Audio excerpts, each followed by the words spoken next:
নমস্কার বন্ধুরা, আজ আবার একটা ভিডিও নিয়ে হাজির আপনাদের সঙ্গে। প্রত্যেক দিনের মতো আমি ঋষিকেশ। ইস্ট বেঙ্গলের দারুণ জয়, 2-1 গোলে মোহনবাগানকে হারানো। আর সেই ম্যাচের পরে আজকের ভিডিও। নিঃসন্দেহে গতকালও আমি একটা লাইভ করেছিলাম, তাতে বেশ কিছু বিষয় নিয়ে আলোচনা করেছি। আপনারাও তাতে অংশগ্রহণ করেছেন, আপনাদের প্রত্যেককে ধন্যবাদ।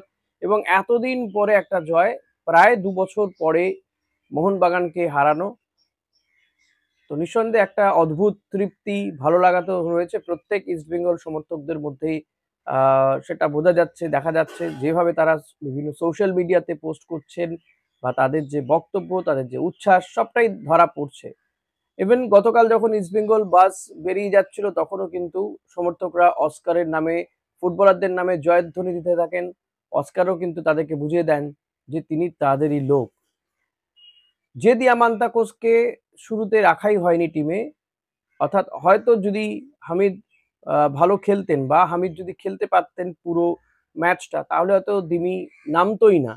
কিন্তু সেই দিমিকেই নামাতে বাধ্য হয়েছেন কার্যত অস্কার। কারণ হামিদ আহদাদের চোট, হ্যামস্ট্রিং এর চোট লেগেছে। আমার মনে হয় না চোটটা খুব বেশি গুরুতর। এখনো পর্যন্ত ফুল ফেজে কোনো রিপোর্ট পাওয়া যায়নি। পেলেই নিঃসন্দেহে আপনাদেরকে আপডেট দেব যে কি অবস্থায় আছে সে।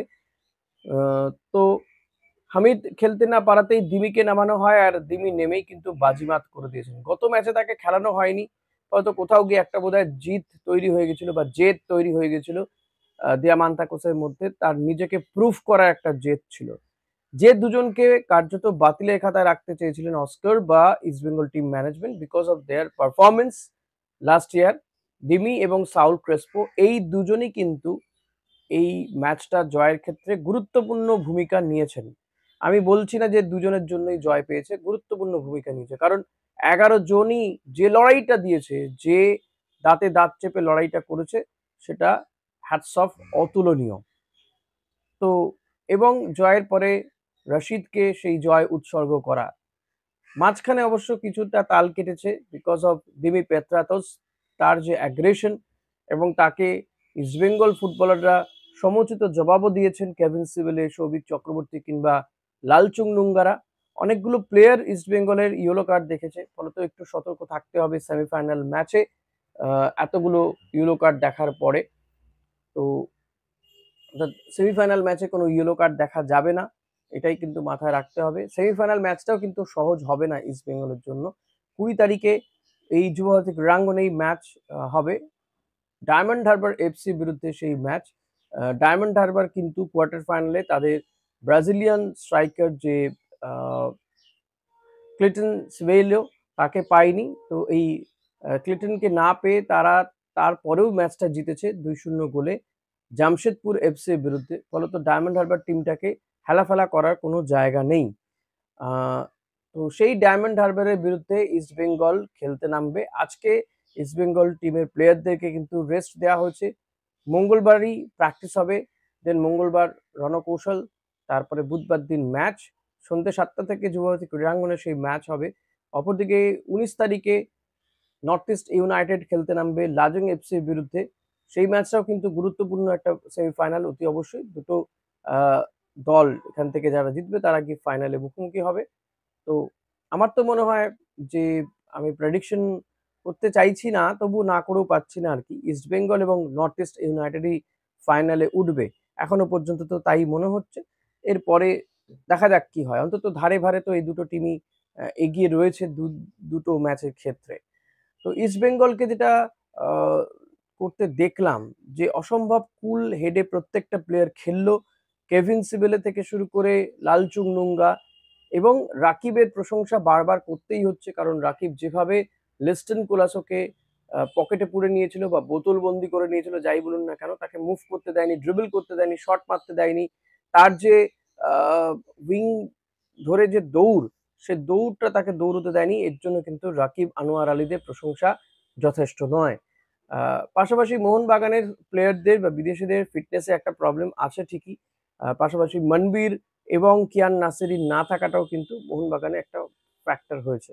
তবে এই মোহনবাগান শুরু থেকে কিন্তু পিছিয়ে ছিল গতকালের ম্যাচে, কারণ ইস্টবেঙ্গল শুরু থেকেই অ্যাটাকের পর অ্যাটাক, যেটা আমি আগেও বলেছিলাম যে ইস্টবেঙ্গল কিন্তু মুহুর্মুহু আক্রমণ করবে, যে আক্রমণকে প্রতিহত করাটাই কিন্তু কঠিন হয়ে দাঁড়াবে মোহনবাগানের ক্ষেত্রে। ফলত তারা অ্যাটাকে যাবে কি তারা আগে নিজেদের ডিফেন্স বাঁচাবে না অ্যাটাকে যাবে? আ সে কারণে কিছুটা তাদের অ্যাটাক নিষ্প্রভ ছিল অন্তত ফার্স্ট হাফে। সেকেন্ড হাফে কামিন্স নামার পরে কিছুটা অ্যাটাক বাড়ে, যেহেতু তখন সাহাল আব্দুল সামাদকে আ রাইট উইং এ দিয়ে দেওয়া হয়। সেদিকটা দিয়ে আক্রমণ হচ্ছিল, কিন্তু তখনই মলিনা আ সাহালকে তুলে নেয়। এটা আমার মনে হয় ভালো মুভ ছিল না মোহনবাগানের জন্য। ইট ওয়াজ আ ব্যাড মুভ। পাশাপাশি ইস্টবেঙ্গল ওই রাইট উইং এর দিকটাতে লালচুং নুঙ্গাবা সেখানে আরেকটু বেশি সক্রিয় হয়ে ওঠেন। ফলত আশিস রাই যে আক্রমণটা করছিলেন সাহাল চলে যাওয়ার পরে, সেটাও কিন্তু ভোঁতা হয়ে যায়। এবং যা হওয়ার সেটাই হয়েছে। ইস্টবেঙ্গল এই ম্যাচ জিতেছে। সিএফএল এর পরে আবারও একটা ম্যাচ হার মোহনবাগানের। ইস্টবেঙ্গলের কাছে আবার একটা ডার্বি হার। নিঃসন্দেহে ইস্টবেঙ্গলের জন্য আ ভালো শুরু হয়েছে এটা বলা যেতে পারে। এই মরশুমটা কি কোথাও গিয়ে ইস্টবেঙ্গলেরই হতে চলেছে? এই একটা ইঙ্গিত পাওয়া যাচ্ছে। দেবব্রত সরকার তিনি বলছেন যে, "দেখুন না, একটু ধৈর্য ধরুন। এর থেকে আমরা আরো ভালো খেলবো। ইস্টবেঙ্গল আরো ভালো খেলবে সেটা বলছেন দেবব্রত সরকার।" পাশাপাশি তিনি একটু আ খোঁচা দিতেও ভোলেননি কিন্তু মোহনবাগানকে। এখন দেখা যাক এই ইস্টবেঙ্গল টিমটা যখন আরো ফিট হবে, কারণ সমস্ত প্লেয়াররা তো এখনো ফিট নন। প্লাস রশিদ নেই। আ এবং আরেকটা বিষয় ভালো লেগেছে, আমি গতকাল ম্যাচের পরে দেখলাম মাদি তালাল তার পোস্ট, মাদি তালাল নিয়মিত ইস্টবেঙ্গলকে নিয়ে পোস্ট দেন এবং গতকালও তিনি পোস্ট দিয়েছেন যে কলকাতার রং লাল হলুদ, এরকম একটা পোস্ট দিয়েছে। টুডে কলকাতা ইজ বলে তার পোস্টটা পুরো লাল হলুদ রঙে ছেয়ে রয়েছে। ফলত মাদি তালাল মনে প্রাণে তিনি তো ইস্টবেঙ্গল রয়েছেন এখনো, এবং ইস্টবেঙ্গলের টিমের সঙ্গেও যোগ দিয়ে দেবেন। অতি দ্রুত তিনি চলে আসছেন। তিনি ইস্টবেঙ্গল টিমের সঙ্গে রিহ্যাব করবেন। ফলত এটা বোঝা যাচ্ছে তাকে আনা হচ্ছে মানে নিশ্চয়ই they have some plan. East Bengal team ম্যানেজমেন্টের একটা প্ল্যান তো রয়েছে। আর এই যে ইস্টবেঙ্গলকে এতটা সংঘবদ্ধ লাগছে, এরকম ভালো খেলেছে, প্লেয়ারদের যে বাছাই করে নিয়ে আসা হয়েছে, নতুন টিম গঠন করা হয়েছে যেভাবে, তাতে কিন্তু অস্কারের যেমন একটা গুরুত্ব রয়েছে, পাশাপাশি থাংবোই সিংটো তারও একটা ভূমিকা রয়েছে। অময় ঘোষালকে বাদ দেওয়াটা যে কত ভালো সিদ্ধান্ত, সেটা কিন্তু মরশুমের শুরু থেকে বোঝা যাচ্ছে। যেভাবে প্রত্যেকটা পজিশনের প্লেয়ারকে চুজ করা হয়েছে এবং একের বদলে আরেকটা প্লেয়ারকে চুজ করা হয়েছে, অর্থাৎ রিজার্ভ টিমটাও কিন্তু যেকোনো দিন যেকোনো টিমের বিরুদ্ধে নেমে পড়তে পারে এবং ভালো খেলেই বেরিয়ে আসবে। তো এই কম্বিনেশনটা হতে পেরেছে বা হয়েছে সেটা একমাত্র অস্কারের জন্য এমনটা নয়। থাংবোই সিংটোরও একটা ভূমিকা রয়েছে এক্ষেত্রে। অত্যন্ত গুরুত্বপূর্ণ ভূমিকা রয়েছে থাংবোই সিংটোয়। তো আগামী দিনগুলোতে এই ফলাফল আরো ভালো হবে এমনটা তো আমরা আশা করবই, এবং এই আশা বলা যেতে পারে আরো কয়েক গুণ বাড়িয়ে দিল গতকালের এই ডার্বি ম্যাচ। ডার্বি ম্যাচের ফলাফল সত্যিই আশা বাড়িয়ে দিয়েছে ইস্টবেঙ্গলকে নিয়ে। আরো স্বপ্ন দেখতে শুরু করেছেন সমর্থকরা। এতদিন ধরে যেভাবে লাগাতার হারছিল তাতেও কিন্তু সমর্থকরা কোনোভাবে বিরূপ হয়ে যাননি।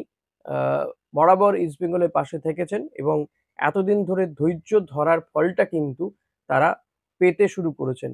এবং এই যে গতকাল যে জেস্চার তারা দেখেছেন মাঠে, মাঠের বাইরে যখন ইস্টবেঙ্গল বাস বেরিয়ে যাচ্ছে জয়ধ্বনি দেওয়া, এটাও বোধহয় ইস্টবেঙ্গল টিমের যারা সদস্য, কোচ থেকে শুরু করে প্রত্যেকেই কিন্তু এটা একটা আলাদাই অনুভূতি।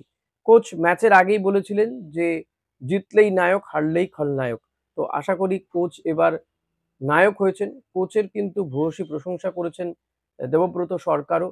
তো ক্ষুরধার মস্তিষ্ক ওয়াসিম রশিদের অভাব কোনোভাবেই বুঝতে দেননি। সেটা কোচের বুদ্ধিমত্তা এবং যে স্ট্র্যাটেজিতে খেলেছে মোহনবাগানের এগেইনস্টে, পাশাপাশি সাউল ক্রেসপো তিনি যে ভূমিকাটা পালন করেছেন সেটাও অসম্ভব ভালো। কারণ কোথাও গিয়ে রশিদ নেই এটা ফিলই হয়নি। গত ৩ টে ম্যাচে রশিদকে যেভাবে দেখা গিয়েছিল, সাউল কিন্তু সেই ভূমিকাটা পালন করেছেন। মিগুয়েল কথা না বললেই নয়, মিগুয়েলও অসম্ভব ভালো। গতকাল আবারও ফুটবলটায় খেলতে নেমে বুঝিয়ে দিল যে মিগুয়েল কতটা ভালো। মিগুয়েল যেমন কোথাও গিয়ে ডিফেন্সেও হেল্প করেছে, আবার অ্যাটাকে সহযোগিতা করেছে। পাশাপাশি বিপিন, কাকে ছেড়ে কাকে বলবো? ইস্টবেঙ্গলের ১১ জনই গতকাল যে ১১ জন ফার্স্ট 11 যে খেলেছে, তারপরে যেভাবে চেঞ্জ করা হয়েছে, চেঞ্জের পরে আফটার ৮০ মিনিটসও যে ইস্টবেঙ্গলকে দেখা গেছে, এটা থেকে বোঝা যায় যে ইস্টবেঙ্গল টিমের রিজার্ভ বেঞ্চও কতটা শক্তিশালী হয়ে উঠেছে। তো সব মিলিয়ে ইস্টবেঙ্গলের দিন এবং এই মরশুমটা আমার তো মনে হয় এই মরশুমটা ইস্টবেঙ্গলেরই হতে চলেছে। আপনাদের কি মনে হচ্ছে সেটা অতি অবশ্যই কমেন্ট করে আমাকে জানাবেন এবং এই ভিডিওটা কেমন লাগলো লাইক, কমেন্ট, শেয়ার করতে ভুলবেন না। চ্যানেলে নতুন হলে সাবস্ক্রাইব করে নেবেন। আ রশিদ কবে আসবে এটা একটা যেমন প্রশ্ন, পাশাপাশি হামিদ আহাদাদের চোট কতটা গুরুতর এইগুলোও মানুষের মধ্যে বা ইস্টবেঙ্গল সমর্থকদের মধ্যে প্রশ্ন জাগছে। তবে হ্যামস্ট্রিং এর চোট লেগেছে। আমার মনে হয় না খুব বেশি গুরুতর। যদি সেমিফাইনাল নাও খেলে তাহলেও কোনো প্রবলেম হবে বলে তো মনে হচ্ছে না। রশিদের আ কামব্যাক করা বা কবে সে আসবে সেটা এখনো পর্যন্ত পরিষ্কার নয়।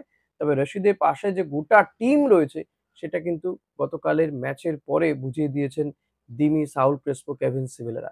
কেভিনের মাথাটা কি অসম্ভব ঠান্ডা। এত সুন্দর ডিফেন্স করেন, আ বোঝাই যায় না। একেবারে গোল লাইন একটা বাঁচিয়ে দিয়েছেন তিনি। ভালো সেভ বলা যেতে পারে। ডিফেন্সটা অসম্ভব ভালো করেছেন। কেভিন, আনোয়ার আলী এই যে জুটিটা ইট উইল ওয়ার্ক এবং সেটা করতে শুরুও করে দিয়েছে। এরপরে জয় গুপ্তা বা নিখিল পূজারীরা টিমে জয়েন করলে ইস্টবেঙ্গল ডিফেন্সটা নিয়ে যে প্রশ্নগুলো ছিল আশা করি সেই প্রশ্নগুলো আর কারো মনে জাগবে না। আজকের মতো এখানেই শেষ করছি। অতি অবশ্যই বলব ভিডিওটা ভালো লাগলে লাইক, কমেন্ট, শেয়ার করতে ভুলবেন না। চ্যানেলে নতুন হলে সাবস্ক্রাইব করে নেবেন। Thank you.